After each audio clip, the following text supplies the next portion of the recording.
Welcome to this week's edition of the Belau Report. I'm Jane Belau. Our guests are here from St. Paul and from Germany, and we welcome you back. We want to introduce you. Of course, they know Senator Senjem from Rochester and Guido Wallraven, Perfect. who is the technical director of the Climate Commune in Sauberg. Yeah. Okay, all right, and then Dr. Christopher Wetter, professor of environmental technology, faculty management and environmental engineering at the Munster University of Applied Science, again from Germany. So, gentlemen, I'm going to first ask Dave Senjem, who has already announced that he is not running for re-election, but he is still a very active member of the Minnesota legislature, to give the background of how we got to work with Sabine and the University of Minnesota as part of this project. Please give the history. Thank you, Jane, and thank you for having us, first of all, because it's a real pleasure and a great opportunity for us. Yes, about 2010, maybe 2011, I guess it was, Dr. Engel from the University of Minnesota approached me in my office and asked me if I want to go to Germany and learn a little bit about the energy and the energy transition over in Germany. And it seemed like a novel idea. I was overwhelmed with the idea, but I went, and I subsequently have gone, I think, every year since that time, and learned about what they're doing over there. And it's been a phenomenal experience for me. Germany's, frankly, I think, leading the world with respect to energy transitions. And it's not always just smooth as silk, and there's certainly bumps in the road and so on, and you have to make adjustments. They're making adjustments right now, but I think what we've learned, and what I learned at least, was the world of energy is changing. It's changing there, it's changing here. And through this experience that we have with the cities in Minnesota and cities in Germany, we're able to come together to have conversations about things that the respective cities are doing, frankly, even with respect to the respective states and countries are doing. And we have this exchange of ideas, and I think we just grow from it. We know for sure, there's no question about this at all, that energy is changing. It will change. Anybody that thinks that it won't change is just not correct, because it's changing right in front of our eyes. Frankly, just look at all the car ads on our television. You rarely see a fossil fuel car ad anymore. It's all electric. That's just part of this cultural change that we're into. So it's a pleasure to have been able to work with these individuals for several years. I've gotten to know them not only as in the area of energy, but as personal friends, and they have done wonderful work over there, and of course they bring their knowledge to us, and they do that today. All right. Now, when you've been here now for almost one day, what did you do at 125 Live? Okay, we just had a grand session with people from all walks of life at 125 Live. We had a panel discussion, again, talking about this transition. We talked about some of the bumps in the road and how we go around those bumps or over them or smooth them off. And it's just a general conversation, trying to just normalize this conversation. And I think, again, begin to understand and realize that we're in a world of change. We always are, and we always will be, and the energy world is changing. And then how do we change with it? How do we do this smartly? And always remembering affordability, reliability, safety, things like that are paramount along this journey. I've noticed with all the car ads you talked about that you can order your vehicles. And I don't know if it's the chips that go inside that they're waiting for, or more stations for charging, or what. But it's changing. You are so right. And the state of Minnesota, out of this legislature, will put likely, I think it's $66 million into charging stations around greater Minnesota for the most part. A lot of the metropolitan communities have them. They'll get more, but so we'll be working in the legislature in future years. We'll be working to more amply provide charging and opportunities for electric cars to traverse our state. Do you really think we'll be not dependent at all on fossil fuels, or are you talking hybrids? Well, Jane, this is a journey. This is a journey, and it's some states, some localities will go faster than other people, but it's a journey. We just have to accept it at that. But people will change with the culture. People will change with the dynamics of this change. As people say, drive an electric car, and you kind of don't want to go back to your gas car because it's so peppy and it's so smooth and so quiet. So people will move into this, but let's have the Germans talk a little bit more. Because Okay. that's what they want to hear. Okay, Guido, let's start with you. Can you tell us about the climate commune? Sure. This is a project we started already in 2009, thinking about how we could change from fossil fuels to renewable ones. The overall goal is saying that we want to be self-sufficient with renewable energies the latest in 2030. And we started with many projects. The most important and interesting one is the former ammunition camp of the German army, which the city of Saarberg purchased and transformed to what we call bioenergy park. This bioenergy park is a mix of wind energy, of solar energy, and even of bioenergy. And with this bioenergy park, we're actually producing 2.5 times more renewable energy than we need in Saarberg. Okay, and Dr. Christoff, would you tell us what has changed since our last visit, which was, what, about 6 months ago? Yeah. Yes. Yeah, Roger. right, okay. Yeah, that changed a lot during that time. Let's start with the hydrogen economy, because now we are really in that transition to hydrogen. And right in the city of Saarberg, there's coming up a company producing these electrolyzer for the production of hydrogen and oxygen out of water.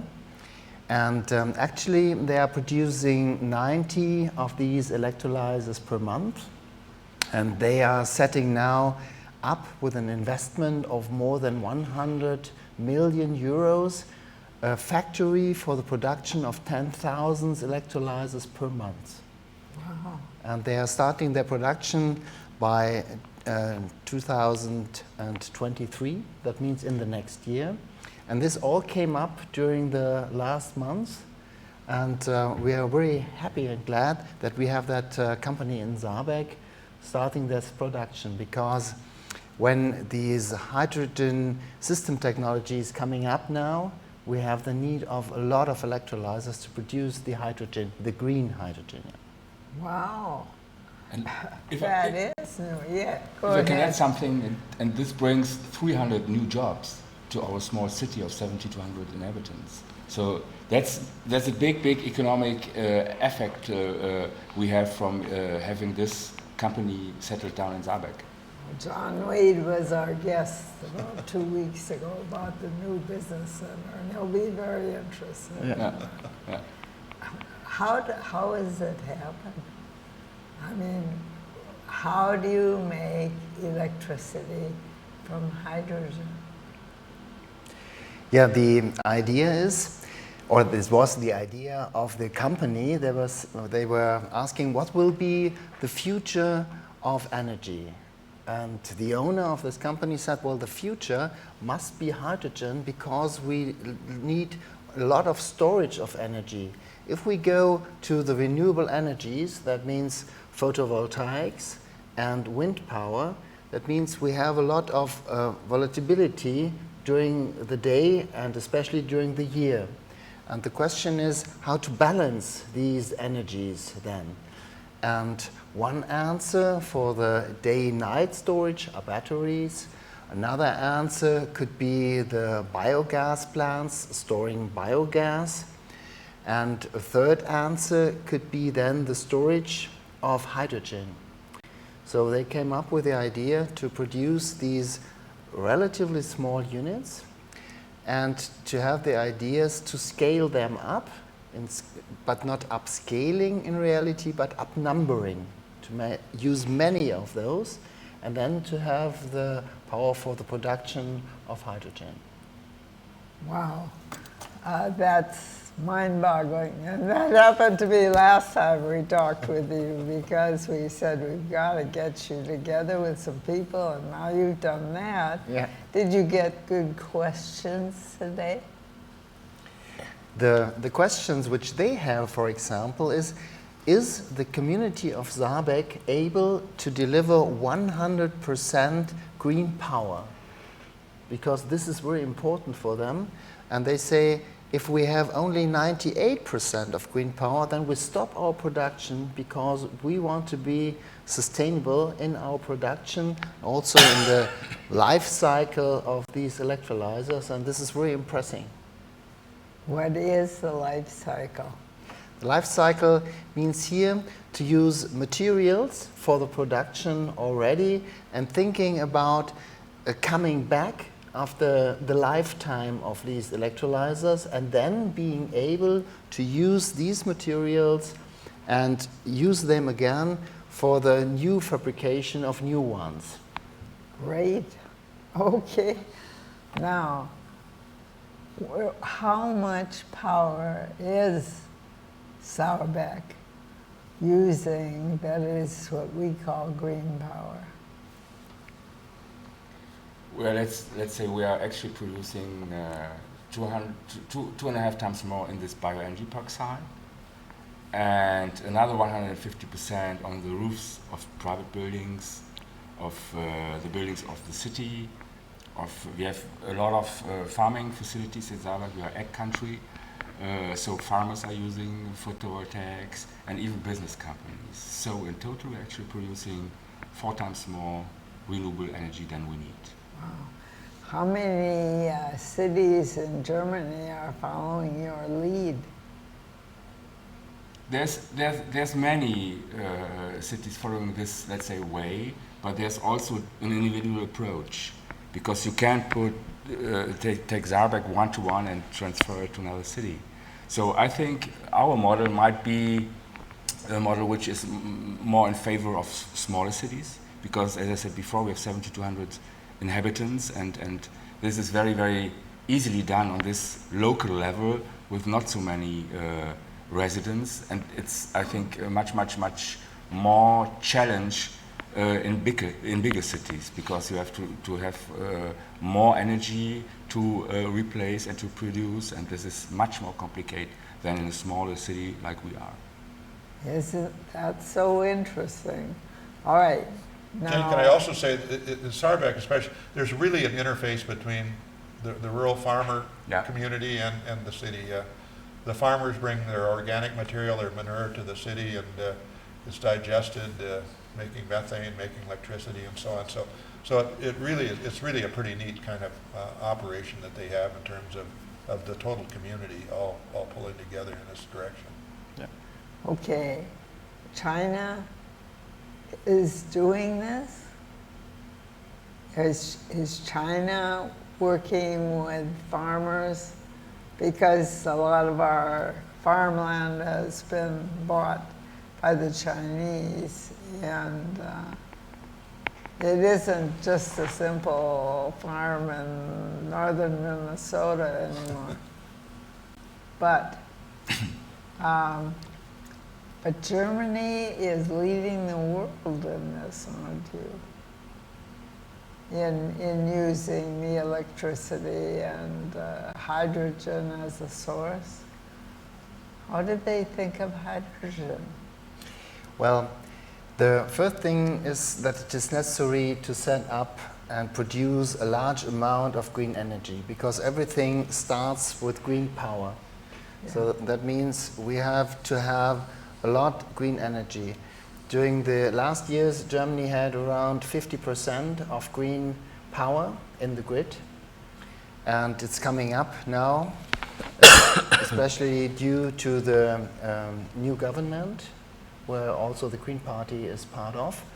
And we expect that we come up to a higher percentage of green energy, which means that we have to have a balance, so storage facilities, and there comes hydrogen into the role, because we have to store the energy. And that's not only for the power, but also for the heat, for the heating of the houses, and also for the mobility. And this will be a great task for the future, to have at every time green energy, green power, green heat, and green fuel for the mobility. And especially for the mobility, the hydrogen has a favor for the great load, for ships, for trains, for buses, for lorries, and it makes a lot of sense to use hydrogen for these kind of mobility. What was the reaction when you talked about these things to the people from Rochester and the area?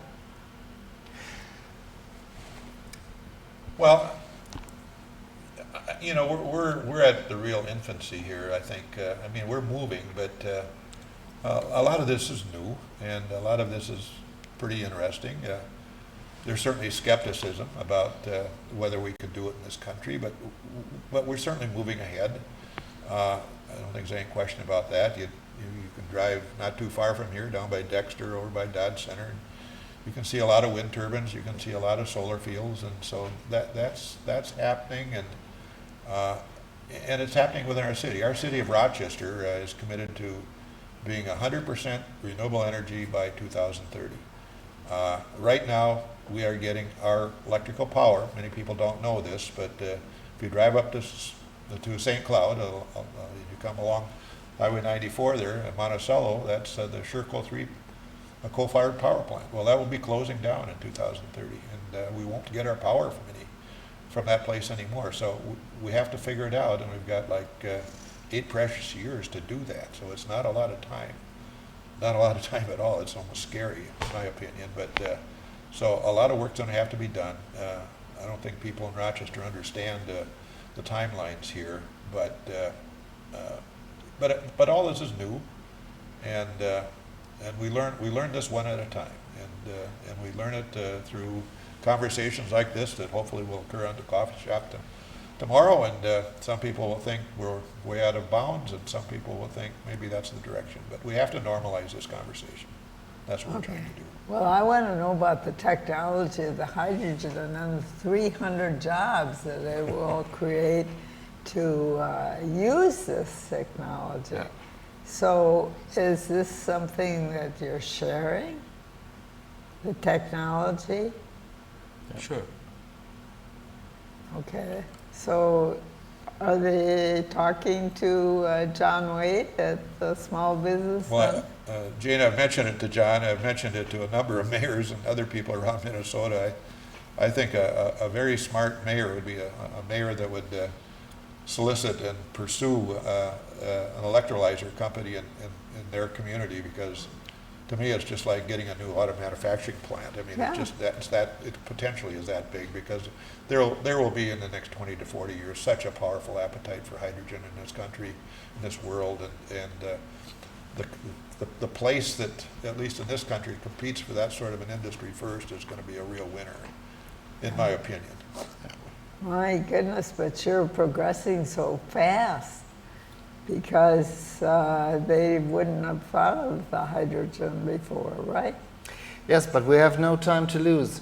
And especially now, since February 24, the situation in Germany, and not only in Germany, in all Europe, is quite difficult due to the fact that we are so depending on the delivery of fossil fuels from outside, especially from Russia. So we have to change rapidly the situation.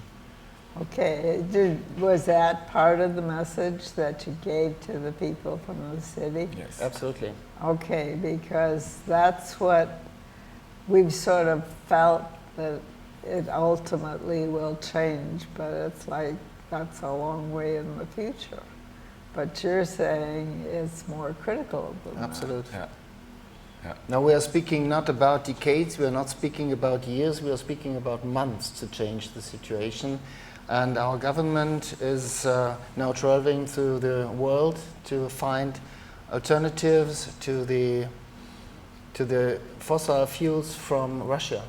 Well, Okay, we have an audience of both rural and urban people for this program. So what you should do is kind of cherry pick what you talked about and realize this is a different audience, but they should hear it. So talk about the need for getting to the future before the future gets to us.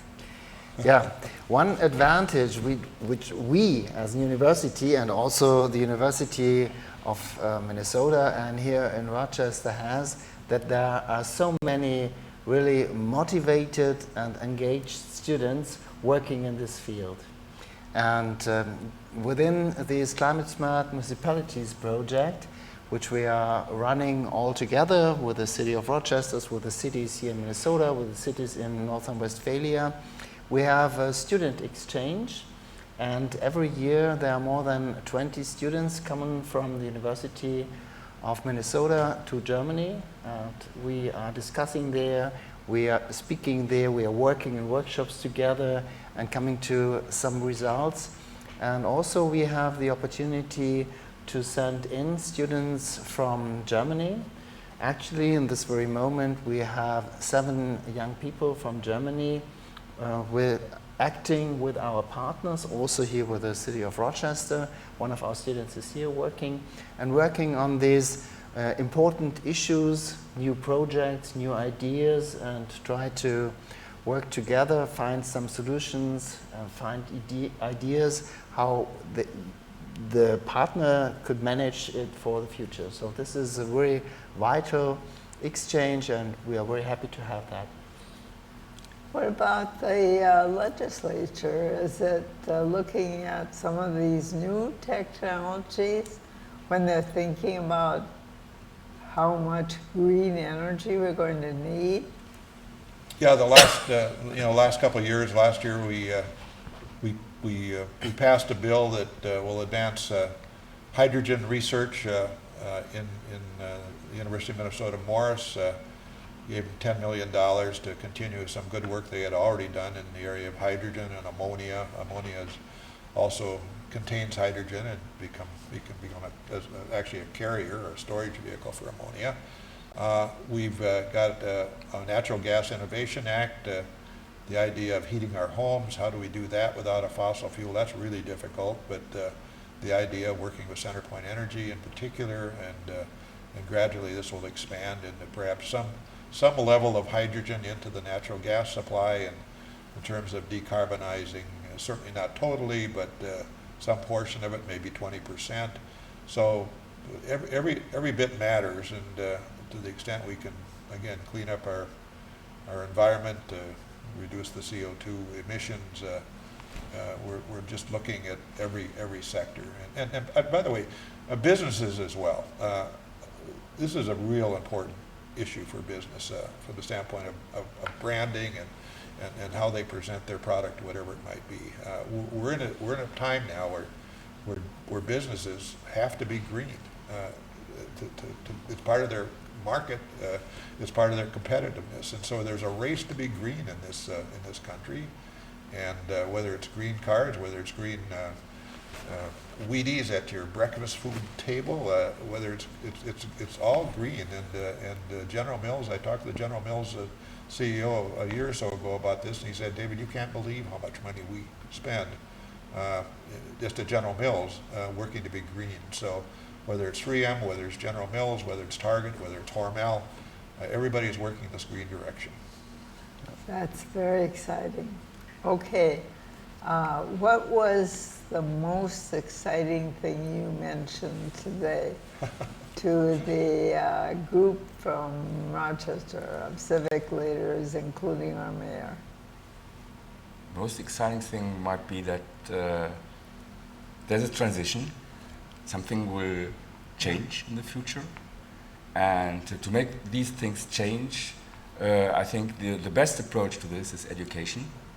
Starting with education, that's what we do the last years, just to, let's say, change the mindset of the people by informing them, teaching them that there's renewable energies, what they're good for, why this is useful to do, etc., etc. And once again, we brought a farmer with us, a young farmer from Saarbeck, 28 years old, and he was saying it's all about our generation, because we have now think about walking the right way to taking care about the younger people.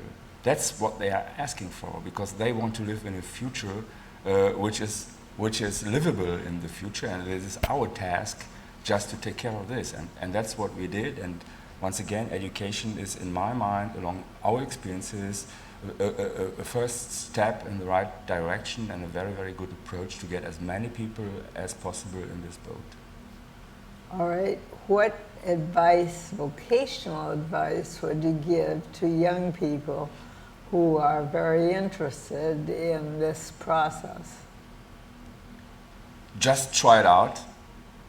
There's no limits. Just try to do some things in the right direction. That's what we're doing in our outer school classes. We are doing some experiments with them. They are learning how a wind turbine is turning around. They turn the blades to find out when they turn faster. And then we bring them out seeing these huge turbines of a height of 600 feet, how they work one-to-one in reality. And this is a click you can hear in the heads of the students then, of the younger people. Oh, this makes sense, and this is what we do, and once part of a big transition and first step to it. There is one sentence I love very much from Senjem, and what he said was, see the future, go there. I like that so much, and this is especially for the young people, an important thing, see the future, go there. Yeah, that's okay. We're down to our last 3 minutes, and that's the fastest half hour in history here. So you have 3 minutes to give direction to our viewers. And you start with, see the future, go there? Yeah. Okay. Well, as you know, I'm working in renewable energies, and I'm also working in environmental sciences, and especially in the wastewater treatment. And up to now, the wastewater treatment plants, which every community has, are the biggest consumer of power. And now we are coming up also with our partners, for example, in St. Claude, setting up renewable energies there, like photovoltaics, and make these things change from the biggest consumer of power to a provider of energy, using new technologies like, for example, electrolyzers, producing oxygen and hydrogen from electrolyzers, using this oxygen for the aeration of the aerobic basins, and using the hydrogen, in this case as a byproduct, which is very valuable, and to change the whole thing.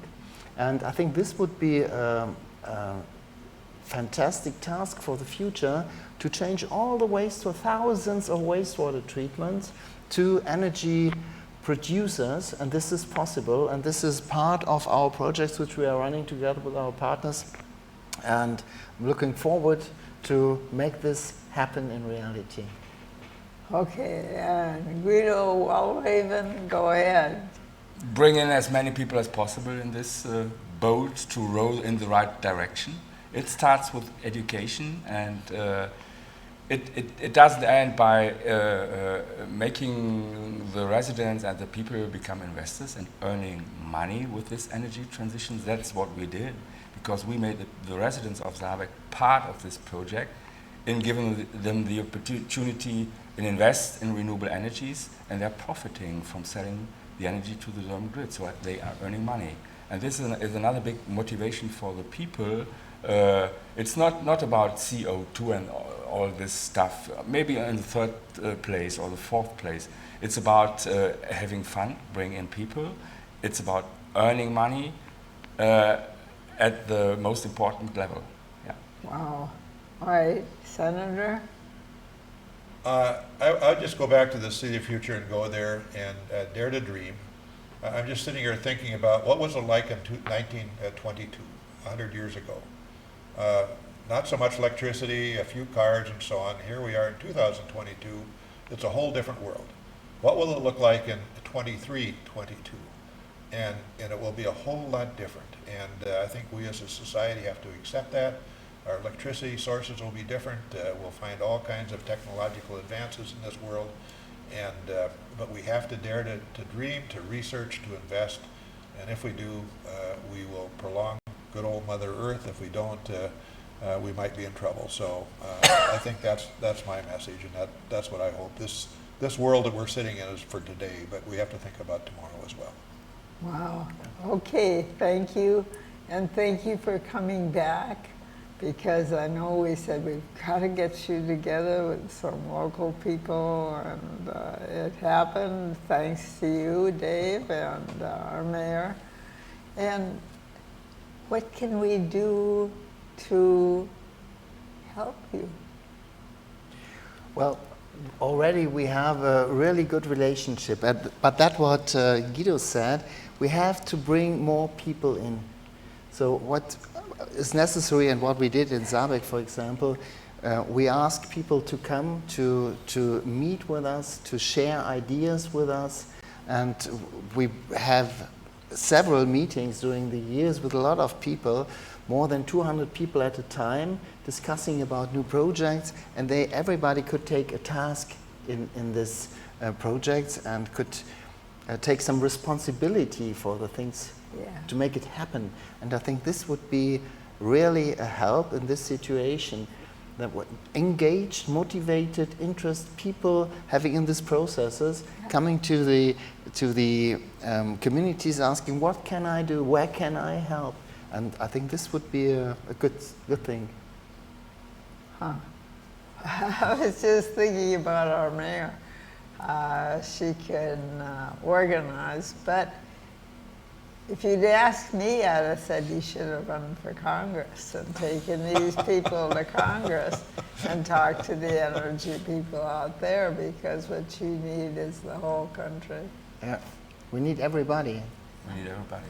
Okay, thank you, Guido Wallraven. Yeah. Thanks for having us. And Dr. Vedder.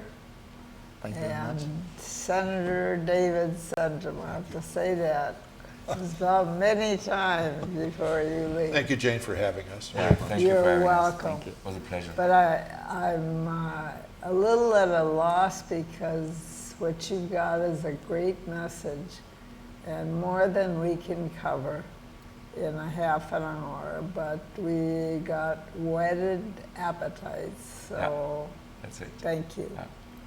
Thank you. Thank you, our viewers, for your interest in green energy, and we thank you for your interest in what's happening in Rochester, the county, the state, the country, and the world.